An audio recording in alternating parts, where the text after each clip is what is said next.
یہ بالکل سچی کہانی ہے جو میری اپنی خالہ جان کی ہے۔ یہ کہانی میری خالہ کی ہے جو آج سے 25 سال پہلے اغوا ہو گئی تھیں۔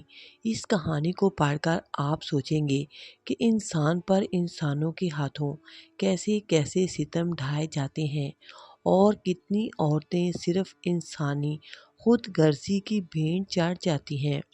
انہیں انصاف دلوانے والا آج بھی کوئی نہیں۔ ہمارے ننا ایک خوشحال آدمی تھے۔ گھر میں کسی چیز کی کمی نہ تھی اور جائیداد بھی کافی تھی، اس لیے بچوں کی پرورش انتہائی ناز و نام میں ہو رہی تھی۔ مگر گھر کی یہ خوشی اور بے فکری زیادہ دیر تک قائم نہ رہ سکی۔ ننا جان کو اچانک دل کا دورہ پڑا اور وہ انتقال کر گئے۔ میری امی، خالہ اور ماموں چھوٹی عمروں میں ہی یتیم ہو گئے۔ ہماری نانی اس وقت جوان تھی جب وہ اچانک بیوہ ہو گئیں۔ 2 بیٹیاں اور 1 بیٹا، یعنی 3 بچوں کی ماں ہونے کے باوجود ان کی شخصیت میں بلا کی کشش تھی۔ وہ بے حد خوبصورت تھیں، اتنی کہ 3 بچوں کی ماں ہونے کے باوجود غیر شادی شدہ معلوم ہوتی تھیں۔ یہی وجہ تھی کہ بیوگی ان کے لیے اور بھی عذاب جان بن گئی۔ شوہر کے فوت ہو جانے کے بعد نانی جان پر غم کا پہاڑ ٹوٹ پڑا۔ جب کمانے والا نہ رہا تو خوشحالی کب تک رہتی؟ نوبت یہاں تک پہنچ گئی کہ گھر کا سامان بیچ بیچ کر گزارا ہونے لگا۔ زمین اور جائیداد کا سارا نظام درہم برہم ہو گیا۔ جب نظام چلانے والا نہ رہے تو معاشی حالات کا در بدر ہو جانا ایک یقینی امر ہوتا ہے۔ مجبور ہو کر ہماری نانی کو جائیداد کے معاملات سنبھالنے کے لیے گھر سے باہر قدم نکالنا پڑا۔ مگر یہ بات ان کے دیوروں کو سخت ناگوار گزری۔ انہوں نے طرح طرح کے نانی جان پر الزامات لگانے شروع کر دیے۔ ان کے کردار پر انگلیاں اٹھانے لگے کہ یہ غلط چال چلن کی ہو گئی ہے، اور ان کے چال چلن کے بارے میں باہر بھی افواہیں پھیلانے لگے۔ گویا بیوہ ہونا کوئی بڑا جرم نہ تھا جس کی سزا انہیں ہر حال میں ملنی چاہیے تھی۔ آخرکار خاندان والوں نے فیصلہ کیا کہ ذکیہ، ہماری نانی، کی دوسری شادی کر دی جائے اور ان کے بچوں کو چچاؤں کے حوالے کر دیا جائے۔ چچا تو پہلے ہی اس طاق میں تھے کہ کسی نہ کسی طرح ان بچوں کو اپنے قبضے میں لے کر جائیداد پر قابض ہو جائیں۔ باقی لوگ شاید اس بات کو نہ سمجھتے ہوں، مگر ذکیہ خود سمجھتی تھیں۔ وہ بہت روئیں پیٹیں، مگر ان کے میکے والوں نے ان کی ایک نہ سنی۔ ایک دن سسرال والے آئے اور دونوں بچیوں کو اپنے ساتھ لے گئے، جبکہ ان کا چھوٹا بیٹا جو اس وقت 2.5 سال کا تھا نانی کے پاس رہنے دیا۔ نانی کی دوسری شادی کروا دی گئی۔ اس وقت میری امی کی عمر صرف 11 سال تھی اور خالہ صبا بمشکل 8 سال کی تھی۔ خالہ بڑی شوخ اور شرارتی سی تھی۔ وہ خوبصورت بھی بہت زیادہ تھیں، بالکل ماں جیسی۔ چچاؤں کو یہی فکر تھی کہ کسی نہ کسی طرح ان یتیم لڑکیوں کو جائیداد سے محروم رکھا جائے۔ انہوں نے پہلے میری امی کی شادی کر دی اور ان سے جائیداد کا حق لکھوا لیا۔ میرے ابا نے اس وقت کہا کہ مجھے جائیداد کی ضرورت نہیں، اللہ کا دیا سب کچھ ہے، ہمیں صرف لڑکی کا رشتہ چاہیے، ہمیں پیسے کی لالچ نہیں ہے۔ ادھر سے اطمینان ہو گیا، اور ماموں تو ابھی چھوٹے سے تھے۔ اب ایک خار باقی تھی، یعنی امی کی شادی کے بعد خالہ صبا رہ گئی۔ چچاؤں نے ان کے لیے بھی جلدی سے رشتہ ڈھونڈا اور شادی کر دی۔ حالانکہ وہ لوگ اچھے بھی نہ تھے اور خالہ بھی بہت کم سن تھی۔ ان کی عمر بہت چھوٹی تھی۔ ایسی لڑکی جس کے سر پر نہ ماں کا سایہ ہو اور نہ باپ کی شفقت، اور نہ ہی چچاؤں نے پلٹ کر خبر لی ہو، وہ سسرال میں کس کے سہارے زندگی گزارتی؟ سسرال والوں نے سوچا کہ اس کا تو کوئی ہے ہی نہیں، چنانچہ انہوں نے خالہ پر خوب ستم ڈھائے۔ ایک دن خالہ کے شوہر نے نشے کی حالت میں انہیں رات کے وقت مار پیٹ کر گھر سے نکال دیا۔ اس کا خیال تھا کہ وہ کہیں پاس پڑوس میں جا کر بیٹھ جائے گی، صبح واپس آ جائے گی یا میکی چلی جائے گی۔ جب صبا کئی دن تک گھر نہ لوٹی تو ان کے شوہر نے میکے جا کر پتہ کیا، مگر وہاں تو کچھ بھی نہ تھا، اور انہوں نے کہا کہ وہ تو یہاں پر نہیں آئی۔ تب اس نے خالہ کے چچاؤں کو بتایا کہ تمہاری بھتیجی پوری چلن کی تھی، کسی شخص سے ملتی تھی اور ایک دن غائب ہو گئی، یقیناً وہ اسی کے ساتھ بھاگ گئی ہے۔ بہتر ہوگا کہ اس کی تھانے میں رپورٹ درج کروا دی جائے۔ اس بیان پر پورے خاندان میں ہلچل مچ گئی۔ چچاؤں نے پورا تھانہ میں رپورٹ درج کروا دی۔ پھر سارے خاندان والوں نے فیصلہ کیا کہ اس معاملے کو یہیں دفن کر دیا جائے، کیونکہ تلاش کرنے سے مفت کی بدنامی ہوگی۔ اب جو ہونا تھا وہ تو ہو چکا تھا۔ میری نانی بہت روئیں بیٹی کہ میری بیٹی ایسے بھاگ کر جانے والوں میں سے نہیں ہے، وہ بہت کمسن اور معصوم ہے، ضرور اس کے ساتھ کوئی مسئلہ ہوا ہے، اسے تلاش تو کرو۔ مگر کون تلاش کرتا؟ امی اپنے گھر اور بچوں میں مصروف تھیں، اور سوتیلے نانا بھی اس معاملے میں پڑنے کو تیار نہ تھے۔ دن ہفتوں میں اور ہفتے مہینوں میں اور مہینے سالوں میں بدلتے رہے، یہاں تک کہ 24 سال گزر گئے۔ نانی کے ایک دیور کا صرف ایک بیٹا تھا جو فوت ہو گیا، اور دوسرا دیور بے اولاد ہی رہا۔ اس طرح وہ دونوں جو جائیداد کے لالچ میں ہماری نانی کو ان کے بچوں سے جدا کر چکے تھے، خود بے اولاد مر گئے۔ یتیموں کی جائیداد ان کے کسی کام نہ آئی۔ آخرکار جب ماموں جوان ہوئے تو یہ جائیداد انہی کو ملی، یعنی حقدار کو اس کا حق مل کر رہا۔ مگر اس جائیداد کی خاطر نانی بیچاری نے بے حد دکھ اٹھایا۔ وہ اپنی معصوم بچیوں سے جیتے جی دور کر دی گئیں۔ فروری کی ایک خشک شام تھی جب دروازے پر دستک ہوئی۔ میں نے دروازہ کھولا، سامنے میرے ماموں جان کھڑے تھے۔ امی جان نے پوچھا کیسے آنا ہوا؟ کہنے لگے ہماری کھوئی ہوئی بہن کا پتہ چل گیا ہے، وہ ایک دیہات میں موجود ہے۔ ہمارے شہر کی ایک لڑکی کافی عرصہ پہلے گم ہو گئی تھی جو اسی دیہات میں فروخت کی گئی تھی۔ وہ کسی نہ کسی طرح وہاں سے بھاگ نکلنے میں کامیاب ہو گئی تو اسی نے آ کر بتایا کہ وہاں ایک عورت موجود ہے جو اپنا اصلی نام صبا بتاتی ہے۔ وہ ہمارے شہر کا نام اور ہمارے رشتہ داروں کے نام بھی لیتی ہے جو کہ ہمارے ہی تھے۔ ماموں جان نے جب یہ سنا تو وہ خوشی سے بے چین ہو گئے۔ انہوں نے امی سے مشورہ کیا تو امی نے بھی کہا کہ کسی عورت یا آدمی کو اس دیہات میں بھیجو تاکہ یہ تصدیق ہو سکے کہ وہ واقعی ہماری بہن ہے یا نہیں۔ امی اور ماموں نے محلے کی ایک عورت اور اس کے شوہر کو تیار کیا جن کے عزیز اس گاؤں کے قریب رہتے تھے، اور وہ وہاں گئے۔ پھر وہ عورت صبا خالہ کے گھر کس طرح پہنچی اور ان کو جا کر ہماری نانی جان کا خط دیا۔ صبا خالہ اپنی والدہ کا خط پڑھ کر بے قرار سی ہو گئیں۔ عورت اور اس کا شوہر واپس آ گئے اور حالات بتائے۔ اب تو ہماری نانی جان رونے پیٹنے لگیں کہ میں خود جاؤں گی اپنی بیٹی کے پاس۔ ماموں جان نے نانی جان کو سمجھایا کہ جلدی نہ کرو، پہلے میں خود جا کر تصدیق کرتا ہوں، پھر آپ کو لے چلوں گا۔ ماموں نے اس آدمی کی منت سماجت کی کہ مجھے اس دیہات میں لے چلو۔ وہ راضی نہ ہوتا تھا، پھر اس شرط پر راضی ہوا کہ میں صرف آپ لوگوں کو ان آدمیوں کے نام اور گھر کا پتہ دیتا ہوں جہاں پر آپ کی بہن رہتی ہے، مگر میں ان کے گھر آپ کے ساتھ نہ جا سکوں گا، ان لوگوں سے دشمنی مول نہیں لے سکتا۔ خیر ماموں جان نے اس شخص سے ان لوگوں کا پتہ لے لیا، اپنے ساتھ ایک اور آدمی کو تیار کیا۔ اگلے دن وہ اس گاؤں کو روانہ ہو گئے اور اس آدمی کے بتائے ہوئے پتے پر پہنچ گئے۔ بہن نے بھائی کو پہچان لیا، دونوں گلے مل کر خوب روئے۔ اس آدمی کا نام روشن تھا۔ جس کے گھر میں خالہ صبا اس کی بیوی بن کر رہتی تھی۔ روشن نے بھائی اور بہن کے ملنے پر کوئی اعتراض تو نہ کیا، مگر اس نے ماموں کو بتایا کہ میں نے آپ کی بہن کو 25 سال پہلے 2500 روپے میں خریدا تھا۔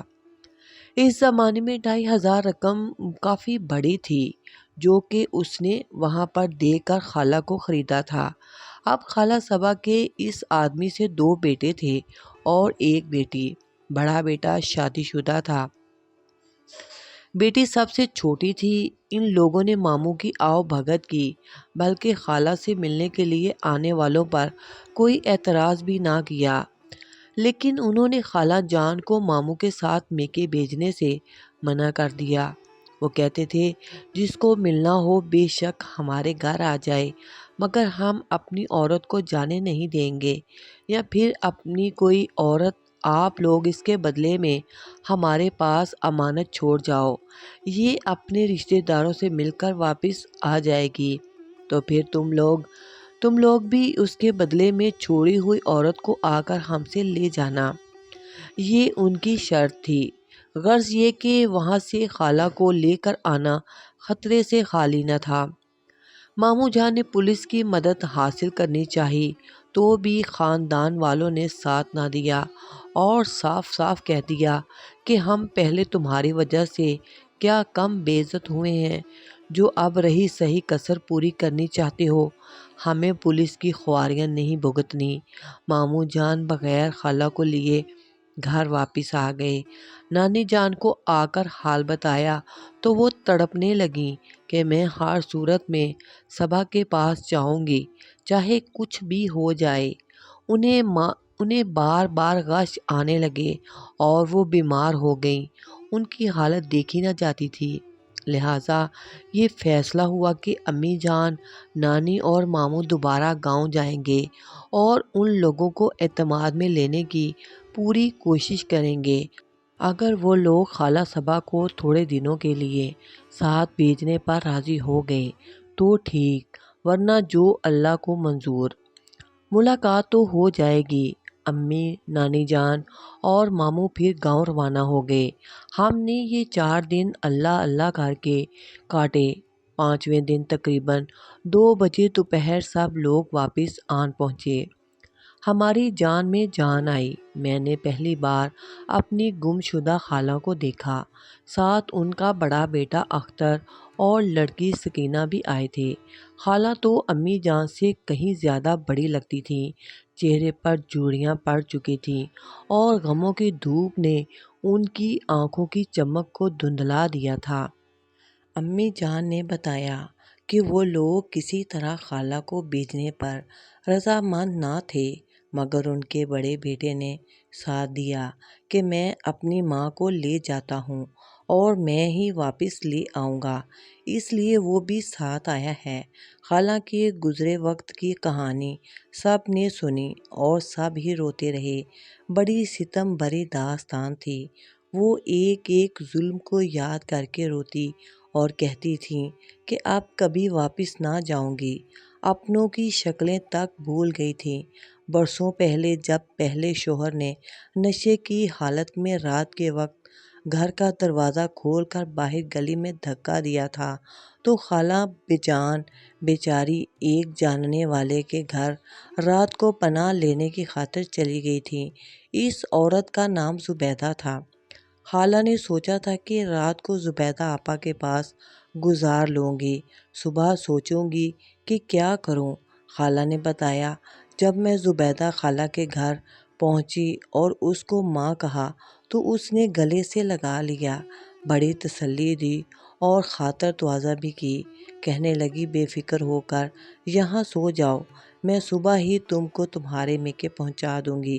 صبح اس نے شوہر کو ساتھ لیا اور مجھے تانگے میں بٹھا کر بسوں کے اڈے پر لائی۔ یہاں سے ہم لاری میں بیٹھے۔ میں راستوں سے ناواقف تھی، مجھے کچھ پتہ نہ چلا کہ یہ مجھے کہاں لے کر جا رہے ہیں۔ جب ہم ایک گاؤں میں اترے تو یہ مجھے کسی اور کے گھر میں لے آئے تھے۔ جگہ معلوم نہیں کون سی تھی، مگر یہ اجنبی لوگ تھے۔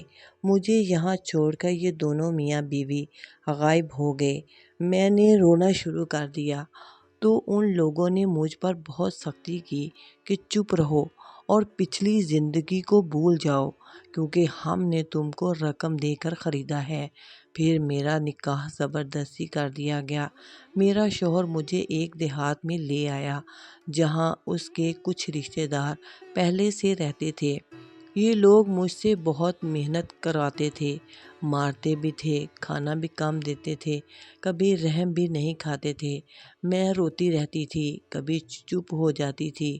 پھر بچے ہو گئے اور زندگی ایسے ہی گزرتی گئی۔ اب مسئلہ یہ تھا کہ خالہ صبا واپس جانا نہیں چاہتی تھی۔ وہ واپس جانے پر راضی ہی نہ تھیں۔ ماموں اور نانی جان بھی ان کو واپس بھیجنے پر قطعاً تیار نہ تھے۔ آخر کار ماموں نے کسی طرح ان کے بیٹے اختر کو سمجھا بجھا کر چلتا کر دیا۔ سکینہ نے ماں کو چھوڑ کر واپس جانے سے انکار کر دیا۔ اختر کو بہت غصہ آیا۔ جاتے جاتے وہ یہ دھمکی دے کر گیا کہ میں اپنی ماں کو واپس لے کر جاؤں گا یا تم لوگوں سے بدلہ لوں گا۔ ماموں جان وکیل کے پاس گئے تاکہ قانونی تحفظ حاصل کر سکیں۔ اس نے کیس کا مشورہ دیا اور ماموں نے ان لوگوں پر کیس کر دیا۔ چند مہینے اس طرح گزر گئے۔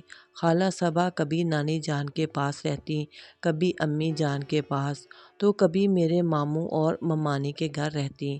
مگر حالات کی ستم ظریفی دیکھی کہ جلد ہی تمام رشتہ داروں کے رویے بدلنے لگے۔ سب خالہ کو طنز کا نشانہ بنانے لگے اور اس کو اور اس کی بیٹی کو بوجھ سمجھنے لگے۔ سکینہ الگ پریشان رہتی۔ رشتہ دار مشورہ دیتے تھے کہ سکینہ کی شادی کر دو اور خالہ صبا کی بھی کہیں دوسری شادی کر دو تاکہ وہ لوگ آ کر انہیں پھر نہ لے جا سکیں۔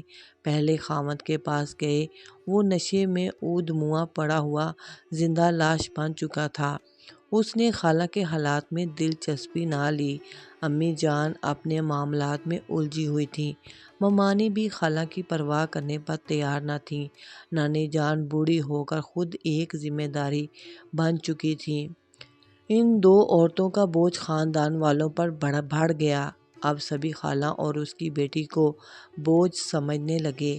اس دوران ایک مرتبہ میں ماموں کے گھر گئی تو خالہ نے رو کر مجھے کہا، نجمہ اللہ کے واسطے تم ہی ان لوگوں کو سمجھاؤ کہ اب میری شادی نہ کریں، مجھ بوڑھی ہڈیوں کو مذاق نہ بنائیں، میری عمر اب شادی کرنے کی نہیں رہی۔